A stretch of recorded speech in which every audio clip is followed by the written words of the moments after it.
Hello mga tea! For today's video, mag-a day in my life nga ako. Tara, samahan nyo ko. Pagkagising ko nga dito ako agad dumidiretso. Isishare ko na nga rin pala sa inyo yung morning routine ko mga tea. At dahil istorbo nga yung buhok ko, nagsuot na nga ako dyan ng hairband para hindi nga siya mabasa pag naghilamos ako ng muka. Nabili ko nga pala to sa Disneyland at matagal na nga tong gamit na to sa akin. Pag binuksan mo nga pala tong salamin, tada! Meron ngang secret na cabinet dito. At kinuha ko na nga pala tong toothbrush ko. Kailangan nga natin dyan mag-toothbrush at baka mapalayas tayo nung may-ari ng bahay. Char! Ang dami pa ngang sinasabi, hindi nilang mag-toothbrush. Habang nagtutoothbrush nga ako, iniisip ko kung ano bang ipapa-breakfast ko sa mga bata. O teka, akala nyo commercial na, no? Nagpipiling lang na endorser ng Colgate yarn. Char! At sumat na nga muna ako dito ng Listerine para masigurado talaga na walang mabahong hininga. Pagkatapos naman, eto maghihilamos na nga ang Disney Princess. Kalimutan ko nga pala yung ginagamit kong facial wash kaya hindi ko mapapakita sa inyo dahil hiniram ko lang yan dito. Gagawa na nga lang ako ng panibagong vlog sa skincare routine natin mga tea. Pagkatapos nga ipapanik na tayo dito sa second floor. Andito nga kasi yung mga gamit ko. Pagkatapos ko nga maghilamos dyan, naglagay na ako ng moisturizer. Hindi ko nga napakita sa vlog mga tea dahil hindi pa nga to sponsor. Char!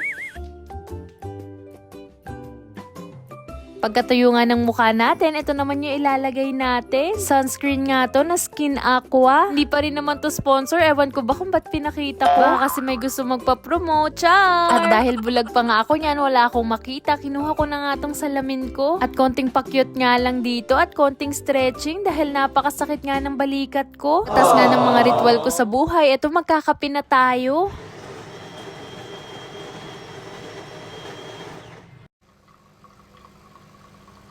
Ang taray nga ng coffee maker ni Kuya. Para ka nga lang nasa coffee shop. Umupo na nga lang muna ako dito sa may sulok para nga magkape. Hinipan ko nga muna mga tea, baka mapaso tayo.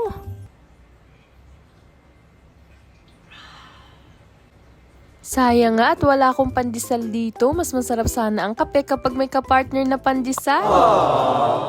Narinig nyo nga, diba? Sobrang peaceful at tahimik nga nung bahay dahil tulog pa nga yung makukulentong. Bago nga sila gumising, hinanda ko na nga tong breakfast nila at nagpainit na ako dito ng tubig. Spaghetti nga pala yung papa-breakfast ko sa kanila dahil gumawa nga dyan si mama ng spaghetti sauce. Hindi na nga pala namin to nakain kagabi dahil sobrang dami ng pagkain. At hindi na nga namin alam kung paano pa ipagkakasya yung mga pagkain sa tiyan namin. Ay teka, kumukulo na pala tong tubig kaya nilagay ko na tong pasta natin. Tapos papakuluin ko lang ng 11 minutes dahil yun yung nakalagay sa plastic niya. Tapos tong spaghetti sauce nga iinit ko lang dito sa microwave. Maya-maya nga dumating na tong first customer natin, si Miyuki-chan. Yung dalawa kasi natulog uli. At yung natirang meat nga ginawa ko na lang siyang gyudon. Mukha namang masarap, 'di ba? Char! Pagkatapos ko nga pakainin sila dyan ng breakfast, ayan, magme-makeup na nga ako. Naglagay nga ako dyan ng foundation. Sunod naman, naglagay ako ng eyeshadow na kulay pink. Natripan ko lang nga ngayon mag-makeup. Isa kasi to sa hilig ko talagang gawin. Pagkatapos, naglagay nga ako dito ng lip tint. At syempre, hindi natin dapat kalimutan itong blush on para tayo magmukhang beanie. Basta ako yung beanie na hindi binigo. Ay, char! Ano ba yan? Iba talaga epekto sa akin pag wala pang breakfast. Inuna ko kasi muna maglago-lago dyan. Pagkatapos ko nga mag-setting spray, ito naman ilalagay ko yung mascara. Ang tagal ko na nga gustong bilhin tong mascara na to. At finally, na-try ko na nga siya at napakaganda nga. Hoy, ano ka ba? Hindi ako. Char! At dahil nakulot na nga tong buhok ko, naisipan ko na nga lang siyang itrintas dyan dahil tinatamad ako mag-straight ng buhok ko. Nilagyan ko nga rin pala to ng matumagi stick para mas maganda tignan at hindi magsitayuan yung mga tutsa. Oh, wait lang, magbibis lang si Tinyo. Etong OOTD nga natin, very sweet girl lang yung atake. Medyo nag-ayos nga ako dito mga ti dahil may lakad pa tayo mamaya. At syempre, hindi dapat puro ganda lang, dapat mabango ka rin. Kaya maglalagay nga ako nitong body spray na nabili ko sa drugstore. Ang bango nga nito, pang everyday scent lang. O siya, malilate na nga ako.